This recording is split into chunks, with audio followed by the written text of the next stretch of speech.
What's up, everybody? John from Old Reading Farm here. Thanks for joining us. In today's video, we are going to find out whether or not emus are friendly. Let's get started. So, first of all, for us, we have been working with emus, and for our Australian friends, I know the correct pronunciation is actually emu, but since I'm American and it makes me uncomfortable for whatever reason to say it that way, mew, mew, mew, mew, mew, mew, mew, I'm gonna be a stupid American and call them emus. So I'm sorry if that offends your earbuds. Is what it is, though. Love ya. Sorry, Bomber Steve. All right, so we have been in the emu game for around 3 years. So we have hatched out 2 big clutches of emu eggs. The ones that we do have, so we currently have 4 emus. And these are from 2 sets. 2 of them we hatched from eggs, and 2 of them we picked up from our buddy in New Jersey, who breeds and raises them. So what we have found is, much like anything else, as you might expect, the emus that came from our friend that were hand raised are more friendly than the ones that we hatched. And I think that can be said. Now, to be fair, that doesn't mean that ours are mean. They're not really mean-spirited at all. They're actually pretty curious and kind, but they will peck at you. So we had an open farm day back on Memorial Day, and so we had people come and visit. We didn't have people come into the emu pen, obviously. But they did come and see them, and we had a lot of people ask if they were friendly or not. So I figured I'd try to answer that question. So I think to answer that question rather quickly, I will say that emus for the most part are friendly, but it also depends on how they're raised.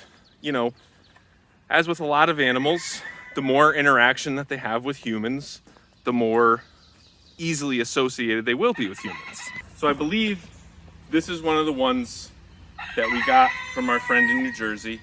And so these ones we picked up when they were, I forget exactly how old they were, but old enough that they could come home with us. So they were around the same age as the ones that we had hatched ourselves.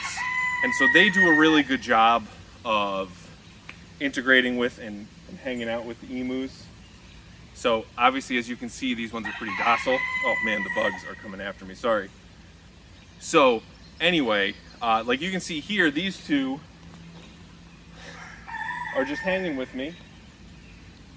And this one's a little more shy, but this one is okay being pet.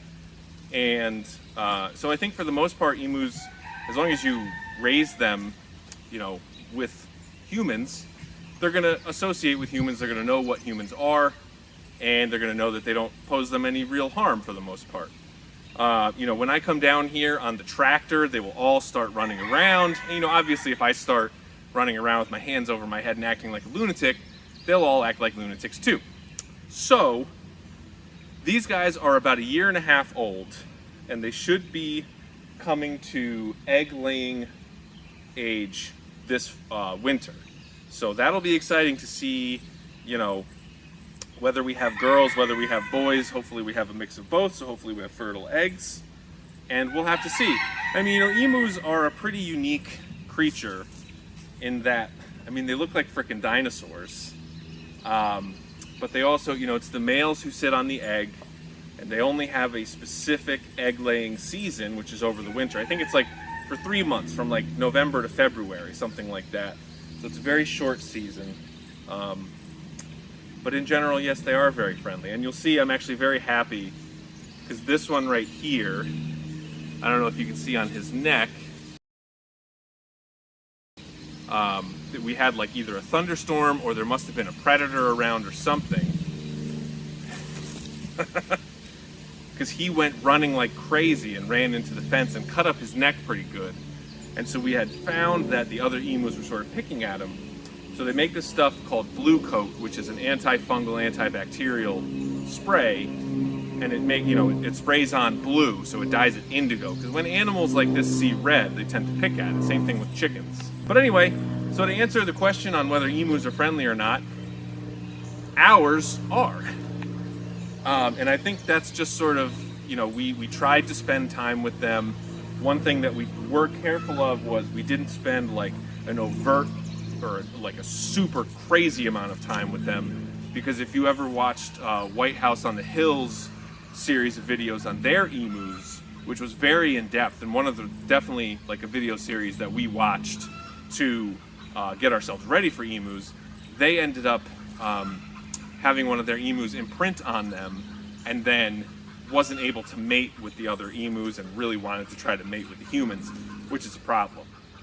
But so, I mean, you see I'm in here, and as long as I'm not like making any crazy motions, I pose no threat to them, and they pose no real threat to me. This one's gonna peck at my shorts or a stick. But anyway, they are pretty friendly. You know, they do love to run around, which is why, per our friend Hunter's advice, we made this pen very long so they can run, you know, straight from end to end with as minimal interruptions as possible. You know, obviously when they're in the wild, there's trees and stuff. But, so yeah, I mean, so this is one of the ones that I think is less friendly. Still looking real good for the camera though, buddy. What do you think? A lot of bugs out here, huh? But anyway, and one of the other great things about emus that we found out was that they, unlike chickens, where if you're introducing new chickens to a flock, you have to be really, really careful about introducing them too soon because chickens can be really mean and peck each other. Apparently with emus, for the most part, that's not the case. And so we were able to, so we had the two hatch, and so they were on our back porch. Then we went and picked up the two youngins from our buddy in New Jersey, brought them home, and we basically just put them right out there, and they accepted them as part of the mob, because that's what they call a group of emus, a mob. But they're super fun, and they're relatively easy to take care of. So now that we're in here, I was hoping that you guys could also help me with a mystery. So Kat had noted the other day that the plastic roofing that we had over here in our emu barn cracked. So let me show you that. So you look at that. Now, she had thought that maybe a branch fell and that's what did that damage, which would totally make sense. Except there's no branch. And we'll take a walk over here before, but like, you know, so if a branch fell on the roof, also there's nothing on the roof, and you can see some things, but this is a lot of what I had cut up previously while we were preparing the site area. The other thing that I saw when I came over here this morning was this. And so this is our post that holds up our beam. And I mean, look at this. So this got totally toasted.